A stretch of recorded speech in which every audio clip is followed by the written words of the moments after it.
Salut à toi et bienvenue dans ce podcast. Je te parle depuis Londres, depuis ma chambre d'hôtel. On a profité des vacances tout simplement pour partir à Londres, même si on fête Noël un petit peu comme tout le monde, en mangeant surtout, en passant notre temps à manger. Londres, c'est une ville que je connaissais pas bien, j'y ai été quand j'étais gamin. Mais depuis, j'y suis pas retourné et j'adore l'ambiance, c'est vraiment super cool. Il fait un peu froid, mais c'est quand même vraiment sympa. Je sais qu'il y a quelques abonnés à Londres, c'est peut-être ton cas. Donc bon, malheureusement, j'ai pas le temps de faire de rencontres abonnés ou quoi. Mais c'est un truc que j'aurais aimé faire et que je ferai peut-être un petit peu plus tard. En tout cas, j'espère que tu as passé de bonnes fêtes si tu fêtes Noël. Alors aujourd'hui, je continue moi les podcasts, tu sais, je m'arrête pas en vacances ou pas, enfin je continue toujours mon rythme de publication. D'ailleurs, je pense en 2018, je me demande si je vais pas faire un petit peu plus de vidéos, mais ça bref, j'en parle depuis un petit temps, on verra. J'ai quelques jours encore pour y réfléchir, pour voir si je prends de bonnes résolutions à ce niveau-là. Aujourd'hui, je voulais te parler de buzz.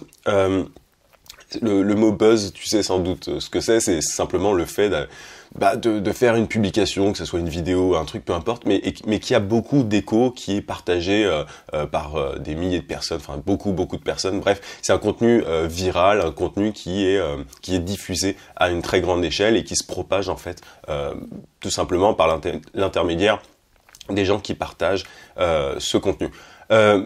Donc, le buzz. Est-ce que c'est utile? Est-ce que c'est pas utile? Moi, j'aimerais... en fait, ce qui m'a donné l'idée de ce podcast, c'est que je regardais quelques vidéos. Ces temps-ci, il y a pas mal de youtubeurs qui font ça, j'ai l'impression, qui font un petit peu le bilan de leur année sur YouTube. Et j'ai un peu halluciné par rapport à plusieurs chiffres. Mais je voudrais aussi faire le parallèle avec le consulting, le freelancing, parce que pour moi, il y a vraiment un parallèle à faire. Donc ces personnes-là, notamment un youtubeur qui a plus de 100 000 abonnés, expliquait qu'en gros, en brut, il gagnait 600 €, je crois, 600 € grâce à YouTube. Donc, malgré le fait qu'il avait quand même énormément de vues, enfin pour moi, quelqu'un qui a 100 000 abonnés et qui a autant de vues, je sais plus exactement combien de vues il avait, mais c'était assez énorme. Je trouvais ça assez dingue en fait, cette disproportion, tu vois, entre le revenu généré, mais bon, ça on le sait, je veux dire, YouTube ne paye pas bien, si tu te contentes de la publicité YouTube, tu gagnes pas énormément. Mais donc voilà, ce YouTuber qui avait énormément de vues, qui avait fait le buzz sur quelques vidéos, gagnait 600 € par mois. Et encore, c'était dans ses meilleurs mois, je dis peut-être n'importe quoi, c'était 700, enfin tu vois l'idée, c'est quelques centaines d'euros, mais clairement pas assez.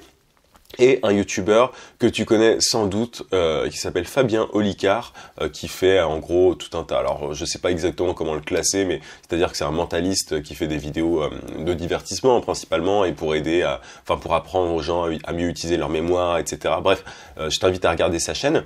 Et il disait en gros dans une de ses vidéos, alors lui, il a plus d'1 million d'abonnés, il me semble. Je sais plus exactement combien il en a, mais bref, il a déjà fait le buzz dans le sens où il a déjà eu des vidéos qui ont été énormément vues et partagées. Et ce gars-là, donc, il gagne un peu plus de 1 000 €, il me semble. Bref, des sommes, enfin 1 500, 1 700, enfin un truc vraiment pas énorme, alors qu'il a énormément de vues. Et je voudrais en fait en profiter pour t'expliquer pourquoi est-ce que pour moi le buzz est carrément inutile. Je veux dire, ça ne sert à rien. Et j'ai une vision qui est totalement différente par rapport à ça, et je t'invite à avoir la même. Le buzz, c'est-à-dire que, enfin, le fait d'essayer d'avoir un contenu qui est ultra partagé, ultra diffusé, c'est pas forcément une fin en soi. Si tu veux, moi je parle beaucoup de ça parce que là on s'approche tout doucement des 5000 abonnés, mais les 5000 abonnés de ma chaîne YouTube, c'était sur le podcast, je parle de YouTube, 5000 abonnés, pour moi c'est énorme en fait, à partir du moment où je parle de sujets très précis. Je fais pas de divertissement, je parle pas de sujets ultra fun. Encore une fois, je l'ai déjà dit dans un podcast, mais je parle pendant 15 minutes, 10-15 minutes de sujets qui peuvent vraiment emmerder les gens. Et je cherche pas à avoir le buzz. Et j'ai même pas beaucoup de vues sur mes vidéos, tu vois. J'ai en moyenne 200 vues par vidéo, il me semble. C'est pas énorme. Et t'as plein de gens dans ces thématiques un petit peu chiantes qui ont pas beaucoup de vues, mais qui notamment ont un revenu bien plus important que les youtubeurs dont je viens de te parler. Un youtubeur qui a 1 million d'abonnés gagne moins que quelqu'un qui a quelques milliers d'abonnés. En tout cas, si le youtubeur qui a quelques milliers d'abonnés applique les bonnes stratégies. Et c'est mon cas. Tout simplement parce que il y a une grosse différence entre le fait d'avoir beaucoup d'audience, beaucoup de vues, et parler aux bonnes personnes. Ça, c'est un truc que je dis souvent. Et c'est totalement applicable, donc c'est applicable à YouTube, mais c'est aussi applicable au freelancing. En fait, moi, et c'est aussi de ça dont je veux faire la promotion. Je me vois plutôt comme un sniper, et je t'invite à faire vraiment la même chose que comme quelqu'un qui est, enfin, je sais pas, j'ai pas de bazooka, j'ai un sniper, quoi. Si tu veux, je préfère viser les bonnes personnes. Et c'est ton cas si tu regardes ce podcast. Je préfère vraiment discuter, échanger avec quelques personnes qui sont vraiment intéressées par ma thématique, qui sont passionnés par le sujet, qui sont passionnés par, tu vois, par le web marketing, le digital, enfin le fait de trouver des clients aussi, enfin qui ont vraiment ce besoin de liberté, qui ont vraiment besoin de gagner leur vie en solo, en indépendant, sans patron. Ça, je préfère largement m'adresser à quelques personnes comme toi que de parler à plein de gens. Tu vois, j'étais en train de réfléchir il y a quelques temps à, bon, comment est-ce que je pourrais avoir des vidéos qui font plus de vues. Enfin, j'ai des idées, et honnêtement, j'en vois, j'ai vu un mec qui faisait des trucs, mais honnêtement, je suis même pas sûr que ça m'apporte quoi que ce soit. Je sais un petit peu ce que je pourrais faire, tu vois, il faudrait que je prenne un peu plus de temps sur certaines vidéos, etc. Mais c'est pas vraiment la raison, tu vois, pour laquelle je fais notamment ce podcast dans ma chambre d'hôtel, sans aucune prétention, sans quoi, sans te montrer que l'hôtel est sympa ou quoi. Enfin, déjà, je suis pas du tout dans ce délire-là, mais c'est juste que je considère que si tu es vraiment intéressé par le sujet, si tu es intéressé par la stratégie, par le côté vraiment tactique en fait de ce dont je parle, tu vas rester et tu vas regarder peut-être pas jusqu'au bout parce qu'on a une attention qui est de moins en moins importante, mais en tout cas tu vas être intéressé. Et tu vas regarder plusieurs vidéos. Et il y a beaucoup de gens de la chaîne, c'est sûrement ton cas, qui, quand ils achètent notamment une de mes formations, ils en achètent une autre. Parce que derrière, ils savent que voilà, ils connaissent la qualité de mes formations, ils continuent de me suivre et ils regardent. Et même quand ils achètent pas des formations, ils regardent souvent, ce sont souvent les mêmes qui regardent les vidéos. Et moi, je cherche pas, encore une fois, à atteindre, tu vois, je sais qu'on peut atteindre 10 000 abonnés sur la chaîne. Mais c'est pas du tout sur la chaîne YouTube, mais c'est pas du tout l'objectif ultime, tu vois. Enfin, c'est-à-dire que même sans ce chiffre-là, je suis très bien. Et pourquoi est-ce que je te parle de ça? Je te parle de ça aussi parce qu'il y a beaucoup trop de gens qui, en fait, cette question de niche, cette question de, tu vois, je parle souvent de niche du fait que tu dois trouver une spécialité en tant que freelance, en tant que consultant, pour pouvoir gagner plus. Il y a beaucoup trop de gens qui se disent oh bah tiens je vais publier mon site à droite à gauche et même notamment dans des endroits où ça n'a aucun intérêt, tu vois, même sur le groupe Facebook que j'ai créé, il y a des gens qui veulent faire la promotion de leur site, la promotion de leur service alors que c'est pas du tout le lieu, l'endroit où le faire. En fait, il faut comprendre concrètement à qui est-ce qu'il faut que tu parles, à qui peut être intéressé par tes services, qui peut être intéressé par ce que tu fais. Je sais exactement le type de population qui est intéressée par mes podcasts, je sais exactement quel est le type de population qui est intéressée par mes services en tant que consultant.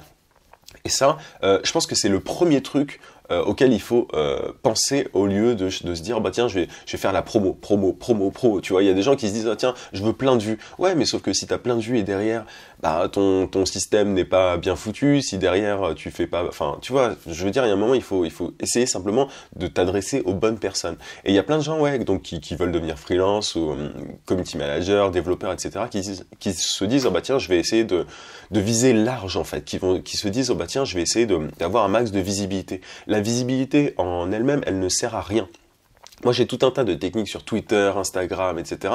pour avoir de la visibilité, je vais y arriver, auprès des bonnes personnes. Pour avoir, en gros, pour que les bonnes personnes tombent sur mon compte Instagram, pour que les bonnes personnes tombent sur mon compte Twitter. Et je cherche pas à avoir, tu vois, des milliers de vues sur mes vidéos YouTube, parce que, pourquoi en fait, tout simplement?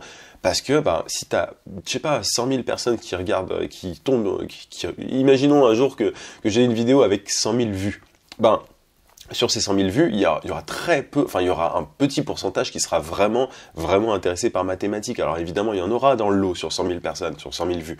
Mais pas forcément autant que si je m'adressais parfaitement aux bonnes personnes constamment, tu vois. Et je préfère avoir cette vision-là. Et c'est aussi pour ça que moi, je suis devenu consultant et que j'ai pas fait autre chose. Consultant, le fait d'être consultant, et bosser dans le B2B, donc bosser en gros avec d'autres entreprises, c'est ce que je fais, c'est ce que tu fais sans doute si tu es freelance, c'est beaucoup plus intéressant pour moi que de faire du dropshipping, de l'e-commerce ou autre, parce que tu peux avoir un faible volume et gagner beaucoup plus. Tu vois, je te prends l'exemple tout simple, si tu vends tes services à une boîte et que tu peux les aider à gagner des milliers d'euros, tu vas gagner plus que si tu vends un petit produit en e-commerce à plein de gens. Et moi je préfère ça, c'est là en fait que je me suis rendu compte que je suis bon à ça. Et c'est peut-être ton cas, mais c'est pas souvent le cas en fait. Et c'est un gros atout. Mais moi, je pense que j'arrive à comprendre les problèmes de mes clients de manière générale, et du coup, bah, c'est mieux pour moi du coup de me concentrer sur quelques personnes plutôt que d'essayer d'avoir des stratégies de masse.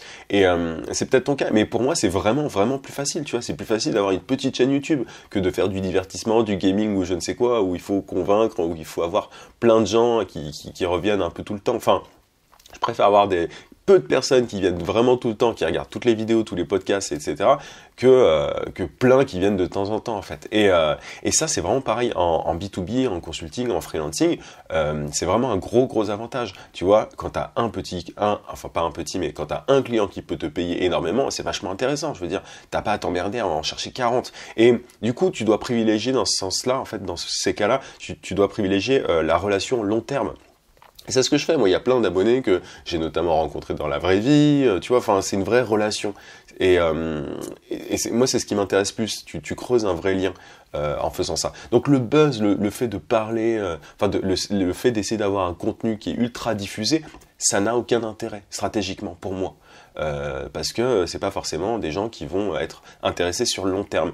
Tu vois, un one shot, le fait d'avoir une vidéo qui buzz un petit peu, c'est pas forcément intéressant. Moi, du coup, ce que ça m'a apporté, notamment, j'ai quelques vidéos qui ont quelques milliers de vues, il y en a qui ont dépassé les 10 000 vues, il me semble, mais moi, c'est pas du tout les vidéos qui m'intéressent le plus, parce qu'elles m'apportent quoi? Elles m'apportent des gamins, désolé, hein, mais elles m'apportent des enfants qui veulent avoir plus d'abonnés sur Snapchat, enfin non, pas Snapchat, mais Instagram.